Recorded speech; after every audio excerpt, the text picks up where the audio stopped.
Hello, beautiful people, and welcome to Drawing Down the Stars. I'm Snappy, and thank you for joining me for another evening tarot reading.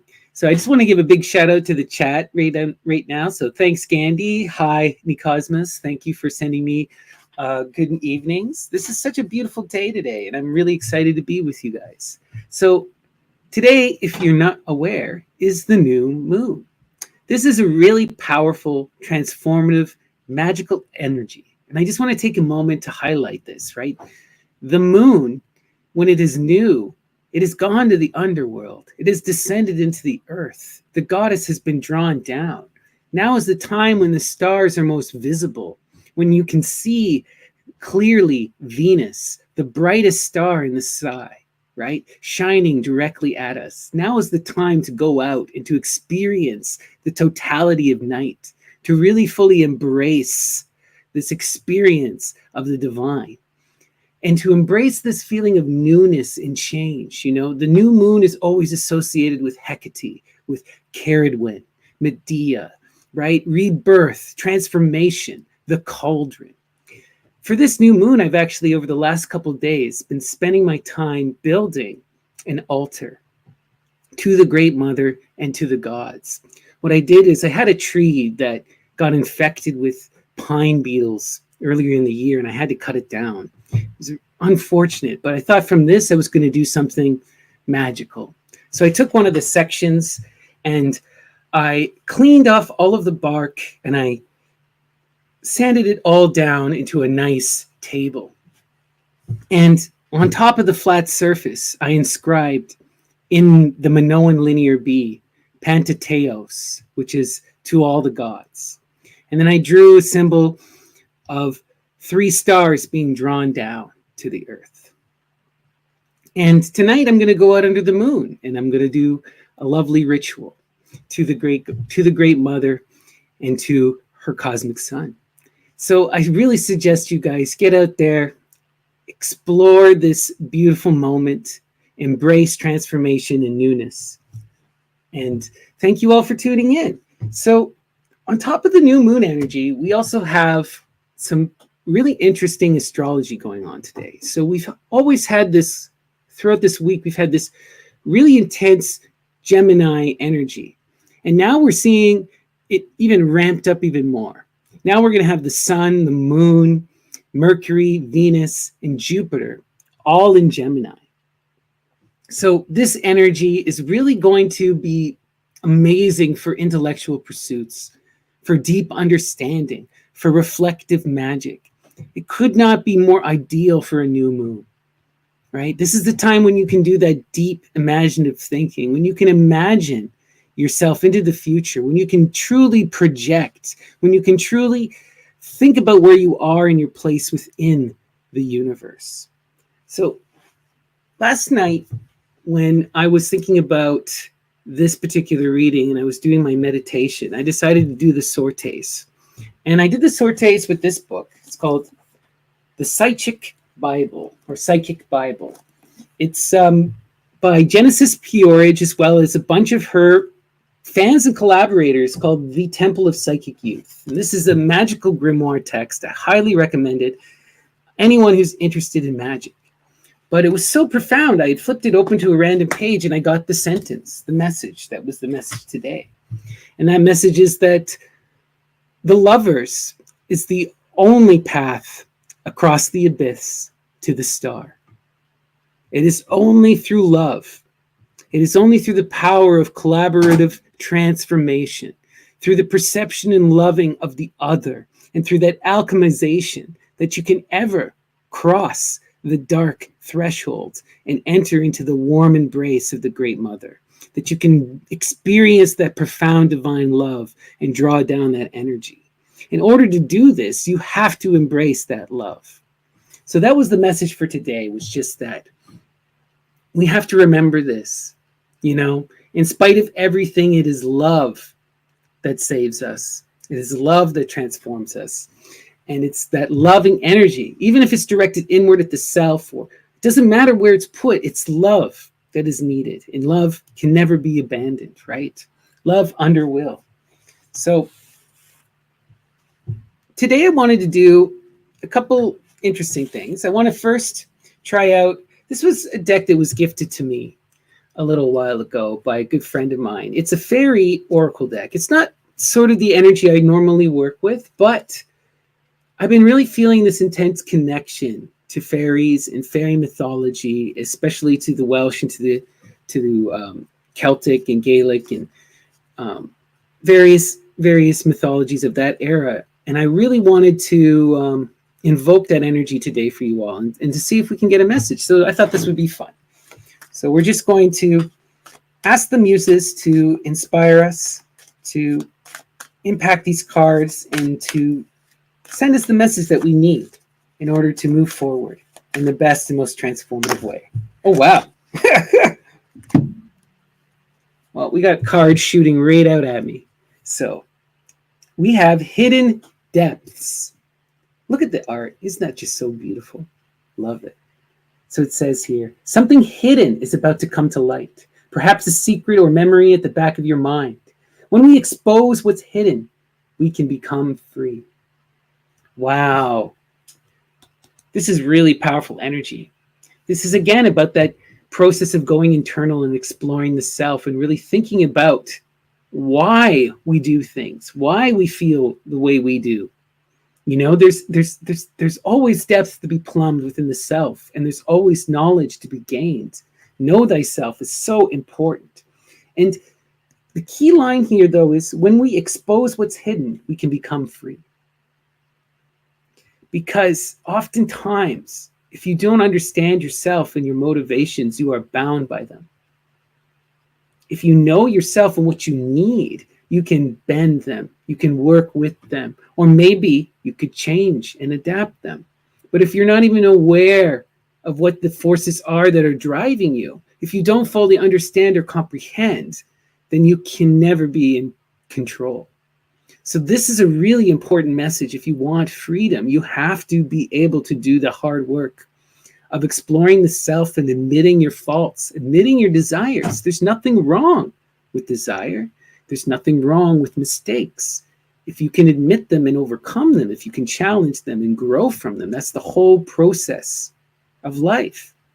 So remember these hidden forces, the hidden depths to yourself. There's always more to uncover, another layer, another lesson to be learned. And oftentimes, we are strangers to ourselves. All right. Powerful, powerful stuff. So before we get into the tarot proper, we're going to do some sortes. And I think it's only fitting that for today, since I had that message from this book last night, that I would bring this book to you all today. That's the Psychic Bible by Genesis Peorage and the Temple of Psychic Youth. So I'm going to do the sortes. For those of you who are unfamiliar, the sortes is a form of divinatory magic. It's a type of bibliomancy that is divination through literature or through text.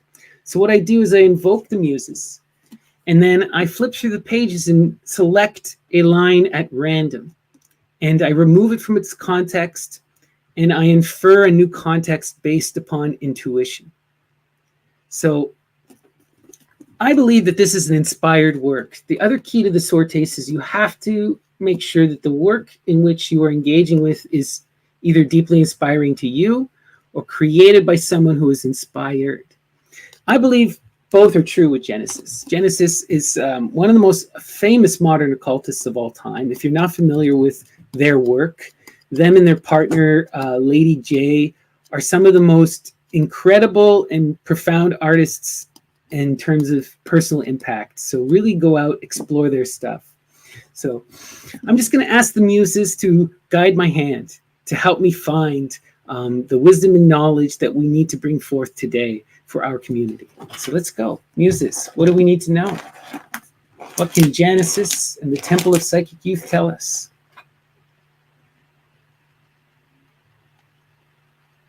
I know I like devotion for its own sake, and it gets me into strange conflicts with people.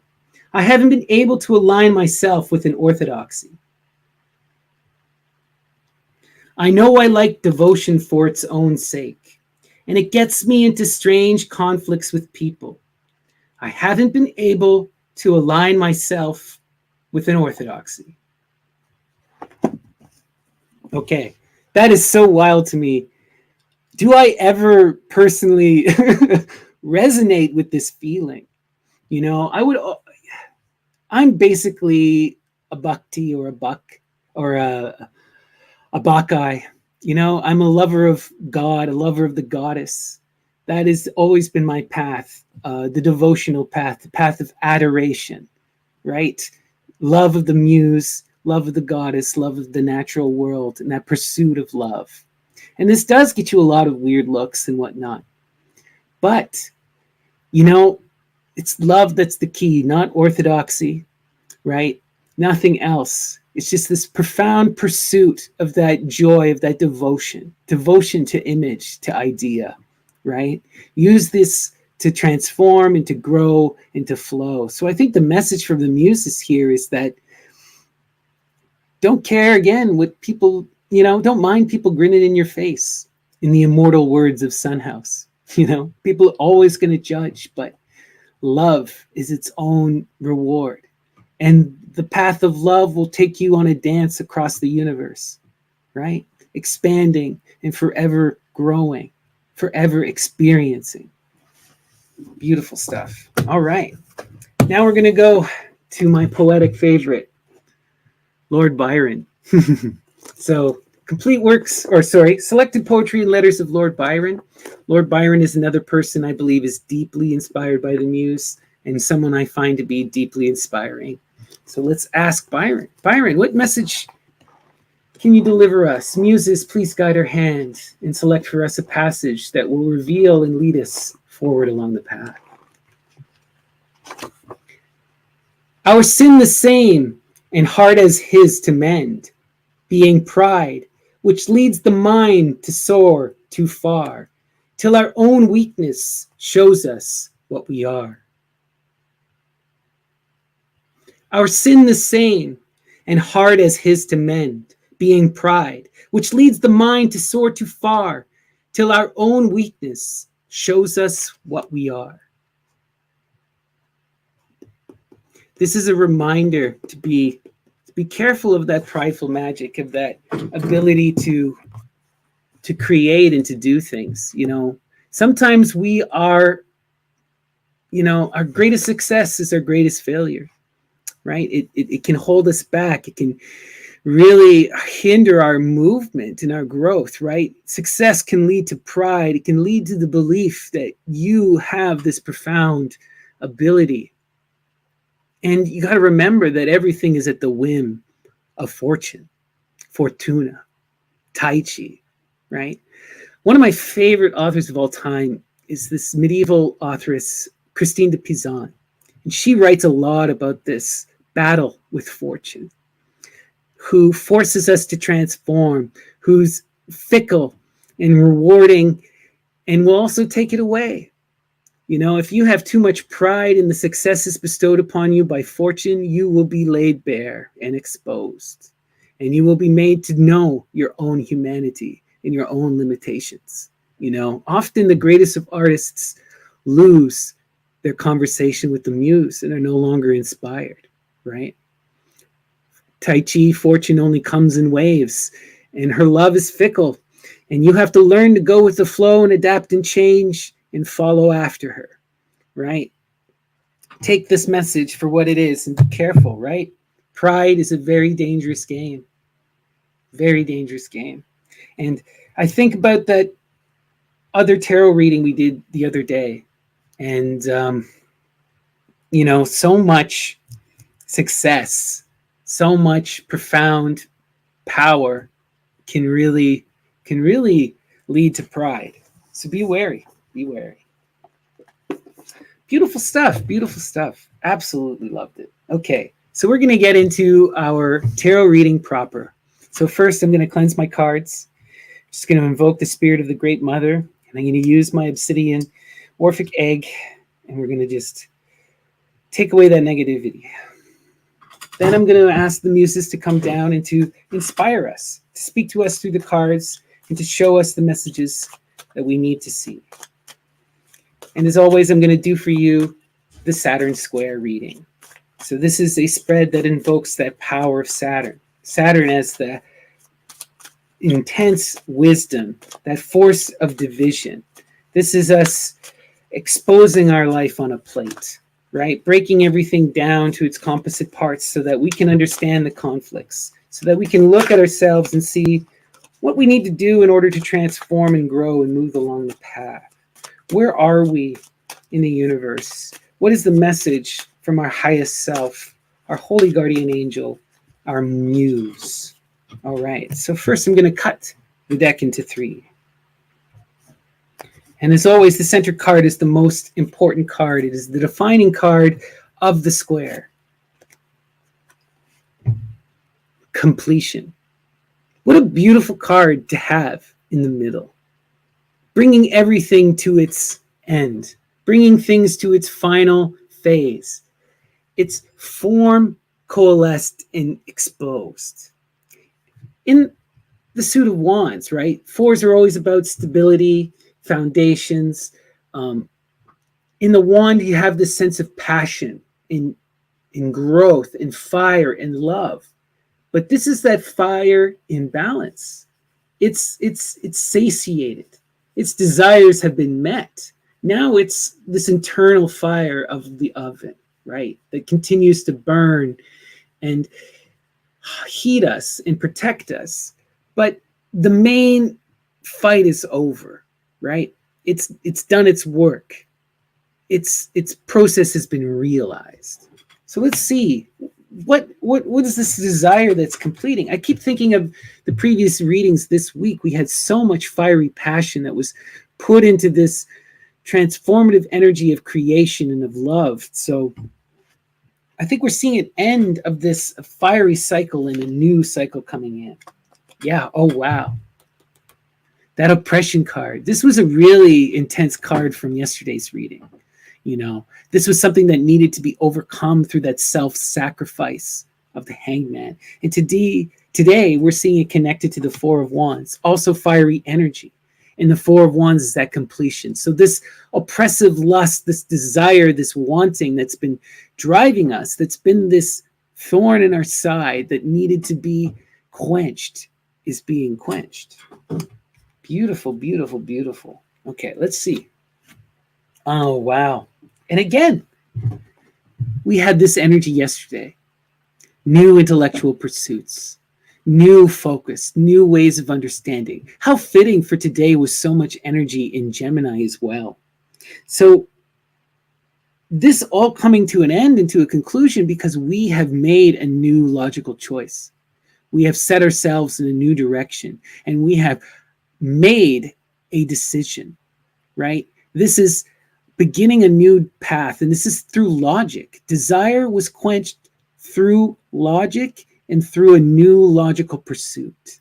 So think on that. Think what direction you're being driven in, and how is this leading to an ending of this negativity, of this obsession, of this, addiction, right? Now we're going to go to the top. Oh, wow. Interesting energy. Wow.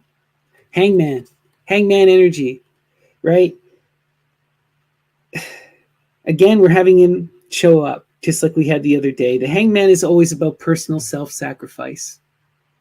It's about going through that process of active change, of looking at your problems and doing something about it, taking a new step, removing yourself out of discomfort, Odin upon the tree, right? Hanging himself in order to gain the knowledge of life and death. This is us facing our problems, recognizing the mistake, and taking an new active way, moving forward in transformation, not doing the previous thing and doing something different. Such a powerful energy and important card. And it led to this completion. It's right at the top, connected here. So beautiful. So we are going through this process of self-reflection, of cutting, of sacrificing, of letting things go, and for our best interest, right? Let's continue. So on the right of the hangman, Three of Wands. Lots of fiery energy today as well. Three of Wands is such a beautiful energy. Hecate trivia, shining a light, that virtuous morality that can guide you in that transformative power, right? Virtue, the knight. This is the energy that fuels that passion to change your world, to make things a better place. Connected to this hangman, this is about the pursuit of virtue, right? Overcoming addiction through self-control, right? Overcoming this negativity through that virtuous light. It's not abandoning your passions, it's refining them. It's taking that energy and putting it into a virtuous direction, one that is beneficial to yourself and others. Love it.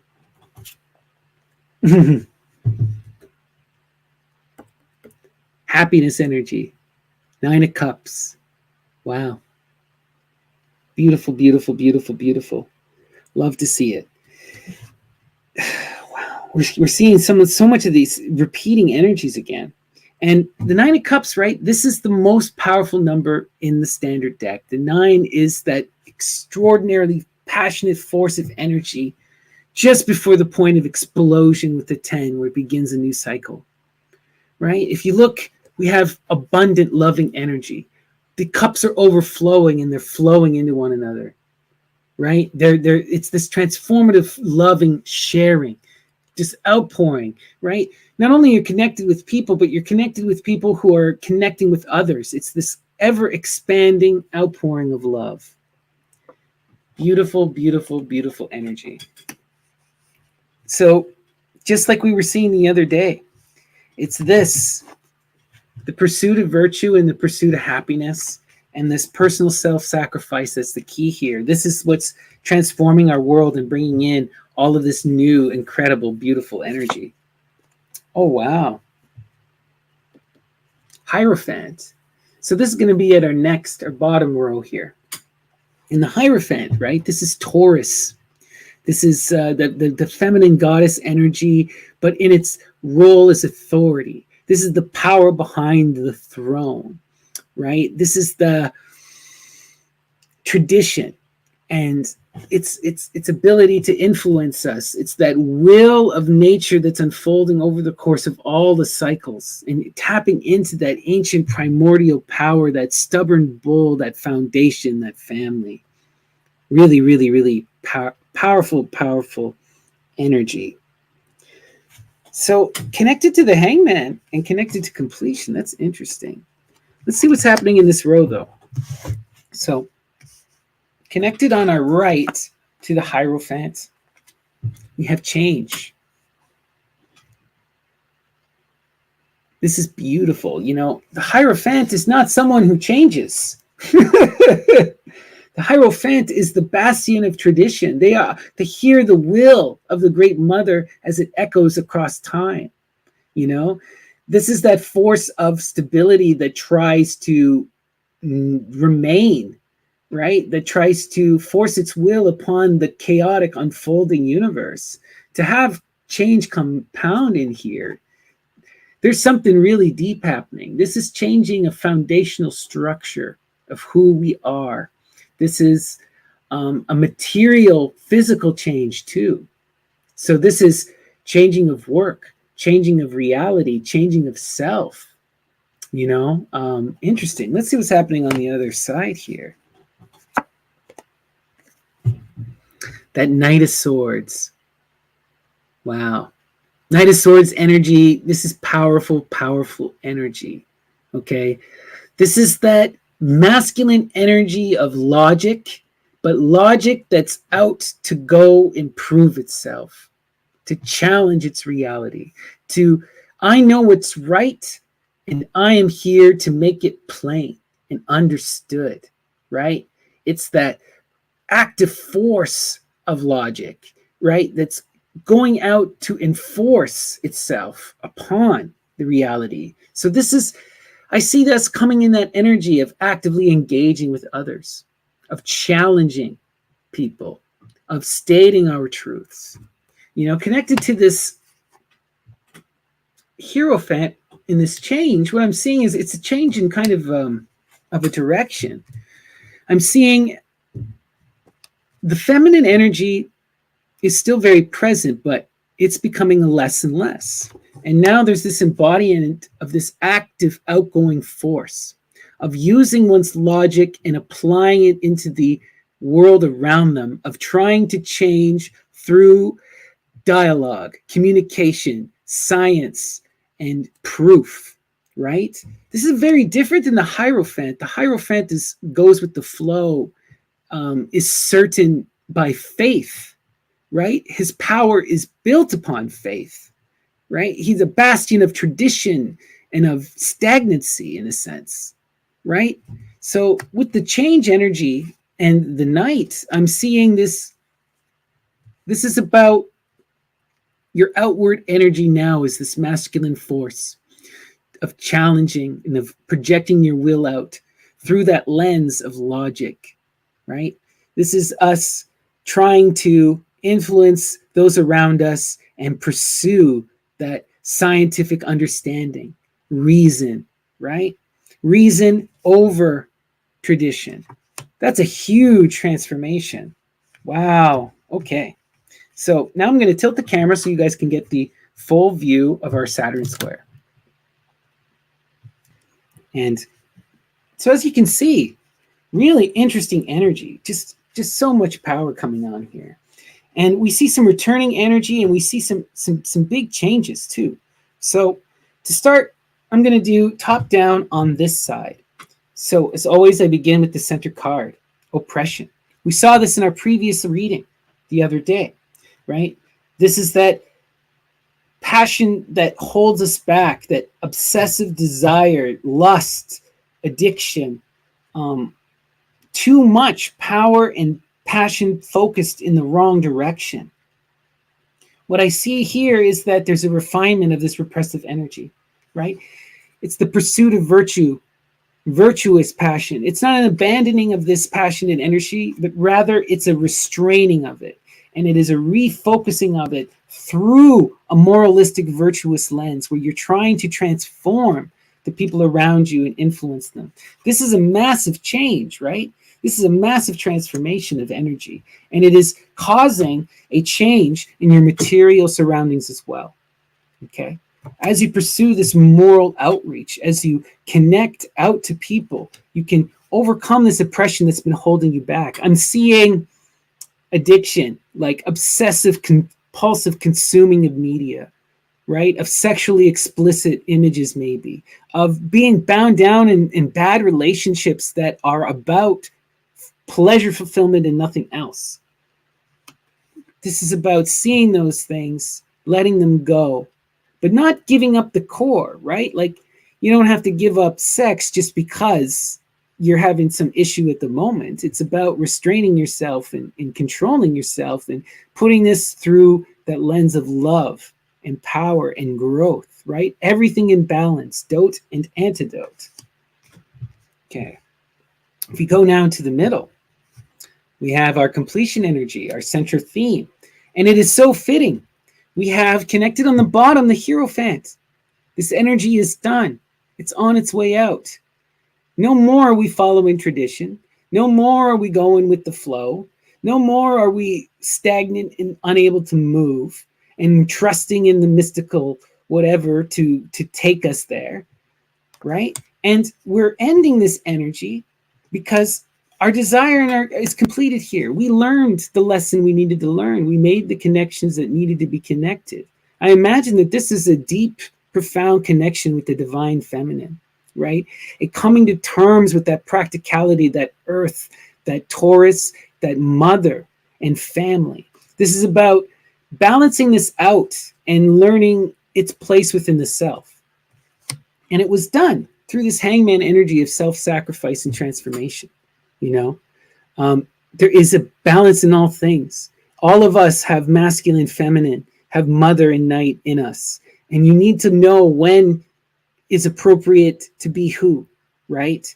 And how you shift between these energies is part of the magic of self-growth and healing. And it's the path that the muse puts us on so that we can experience the other and we can forever learn and transform. Wow, right. So abandoning tradition and using our passions to put us in a new direction. Wow. And this is leading to new intellectual pursuits, a new way of perceiving the world, a new logical outlook. So fitting that's connected to this night energy, right? That transformative masculine power that goes out, and it's that active force of asserting their will upon the world through that lens of reason, that force that challenges those around them and says, I know, that guy who wants to debate you, right? And this is, I now see things in a new light, and I'm out to change things. And this is leading to this loving energy. It's really interesting too, because often the night can be kind of in this aggressive cutting force, right? Logic can be cruel. Logic can be without love. It can be hurtful. But what I'm seeing here, I think too, is interesting that this is a new logical way of pursuing, because this is that night energy, even though it is this logical reasoning, it's bringing about love and connection, because this is logic used for the pursuit of connection, to bring happiness to others. This is about freeing people, helping people see the chains that are holding them back. This is the knight as the savior, the one who goes and rescues the princess, right? So this is about us embodying that reason, embodying that logic, and sharing it with others, and we will have profound love come in. People need help, and we have the energy and the knowledge to do so. Wow. So next, we're going to check out our crossroads. Okay. So first, I'm going to do this one here. Happiness and change. And the ending of cycles. Wow. So what I see here is, this is the ending of this negative oppressive energy, right? This passionate energy. It's bringing about a change in our reality, our physical space, and it's bringing in so much love, okay? It's going to cause a shift in who you are, a shift in your home, a shift in career, like really profound physical changes, even potentially moving a physical space, right? Because you are no longer bound by this oppression that was holding you back. It's completed its cycle, right? And now you're in this mode of trying to build your tower, of trying to grow and expand upon this foundation to bring this loving energy of the cups in. So there's going to be grand changes here. Nothing is certain at this moment for this. Wow. Interesting. So the next cross, virtue and logic. This is the key, right? This is why that night energy is showing up in such a positive way that's bringing in happiness. It's because he is bound by virtue. He is bound by morality through an intrinsic code, through that personal understanding, right? This is about you using your reason and to form these strong moral convictions and to hold yourself to them. You need to, and this is so powerful because it's that virtuous conviction that destroys this oppressive energy, that allows you to become this active force that goes out into the world, that causes this shift from feminine to masculine in your energy expression outward. Wow. Yeah. Amazing. It's about really letting that obsessive energy come to an end and learning to control yourself. That's the message for us right here. This is about self-control and picking yourself up, doing it, taking action. Oftentimes people view masculine energy as very negative, right? Because it is this forceful thing. And it's almost always directed outward upon others. But it doesn't have to be negative. And it is absolutely necessary and intrinsic to all beings, right? Everyone is masculine to a certain degree.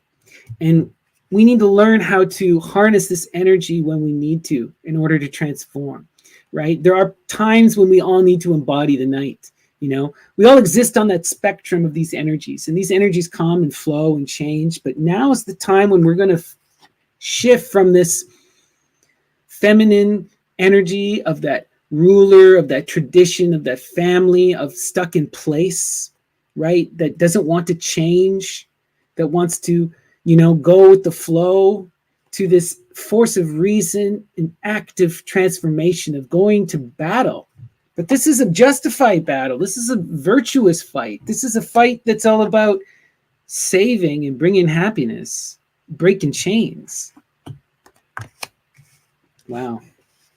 Beautiful, beautiful, beautiful energy, everyone. Absolutely love it. Yeah, so let go of the lust. Let go of the addiction. Let go of that ridiculous, passionate energy. Trust in your logic, okay? Trust in your sense of what you know you need to do. Don't wait for a sign for the universe this time. You've been waiting too long and you become stagnant, but this part is over. The waiting is over. The time of focusing upon the family, of building, of going through that hard hangman, right? Like where you make that sacrifice. Now it's the second part. It's like the hangman is a two-part energy, right? The first part of the hangman is recognition. What needs to change? Then the second part of the hangman is actively changing it. So now it's the second part, right? It's that going into the world in this active change, right? Not falling back into these routinized traditions that have kept you bound and stagnant, but pursuing that logic and reason, trusting in reason and using the reason to drive you forward, using the reason to be reason enough, right? Like oftentimes, in the magical world, and I'm so guilty of this personally, I'll be like, oh, I don't know if I should do this. I need a sign. I need a sign. I need a sign. Meanwhile, the sign is I need to fucking do it. It's just the only logical thing to do. And yet I'm still waiting upon a sign before I take that leap. That's the problem with this energy, the Hierophant, perpetually waiting. Use your reason, trust in yourself, trust your own logic. Be the transformation. Beautiful. Okay, so that was our tarot reading for today. I hope that resonated with all of you. So I just want to give a shout out to everyone in the chat. So Vitamin, this is just a general reading for the community. I do a daily reading for people, and if you're here and you're listening, then the reading is for you. And it's always about exploring the self and breaking the self down through the Saturnian process of division, understanding the energy that is present in the world, and asking how we move forward in flow with the muse. Okay. So yes, Kelly, amazing that it's spot on. That's wonderful news to hear. Shout out to Kari, great to see you. Shout out to Higgins Wallop. Freeing others from dogma through love and a bit of sacrifice. That's the energy. Much love to Ruby Fishing Adventures. Always great to see you. Thank you. And a big shout out to Gandhi. Thank you always for all your help in all of our streams. So I just want to take a second here and remind you all to please like the video. Liking the video is the most important way you can support the channel at this time. It really boosts the algorithm. It really helps. Shout out again to Nikosmas. Thanks for always being here. And, give me that like. And if you open up the description, you'll see my email below. If you are interested in a private reading, send me a message and I will get back to you soon. So that was our tarot reading. To end off, we're going to do a couple Sortes reads. I felt like we had such a profound message today in the Sortes. I'm really excited to see what we will receive again. So let's go back to Genesis and the Temple of Psychic Youth. So what can you tell us?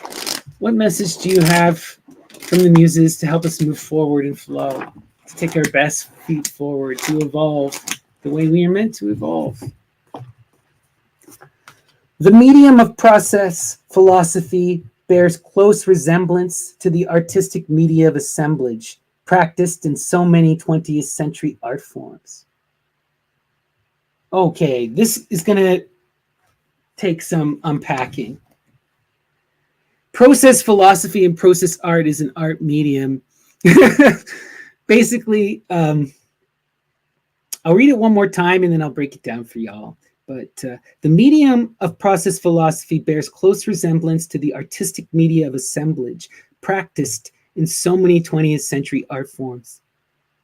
They're talking about Saturnian magic. They're talking about the cut-up, reassembly, satire, remixing things on a plate. Okay? One of the most powerful magical processes that you can absolutely do. You see it in every artistic medium imaginable. You take what you have, you add in the random factor, and you allow the random to influence the outcome. You take the animal head and you put it on the man. You take, that's Saturnian magic, division, cutting things up, rearranging them, and making new patterns to explore new avenues of information. So the message from the muse is to explore in this way. Cut yourself up, as Genesis would say. Cut up your life, cut up your art, cut up your music, cut up your surroundings, remix and piece them together, and you will find interesting things appear, right? This is a magical process, and you can live your life through magic, through collage, right? So that's a fun one. We'll go back to the fairies just because I feel so much intense fairy magic right now under this new moon. So last message for the day from the fairies. Okay.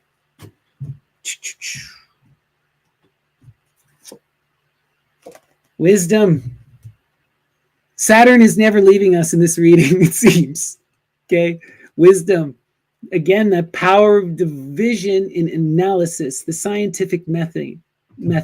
Breaking things down to their composite parts, using your reason to analyze them and put them back together. What the card says. Have you ever been told that you're wise beyond your years? Now is the time to call upon your inner fairy wisdom to help you with a challenge. Gemini energy, new moon. Call upon your wisdom. Embody that profound power of Saturn, right? Saturn is that energy that has forced to do that deep self-reflection. He is made to be isolated and reflect upon himself as well as the world around him. You can do that too and become just as wise.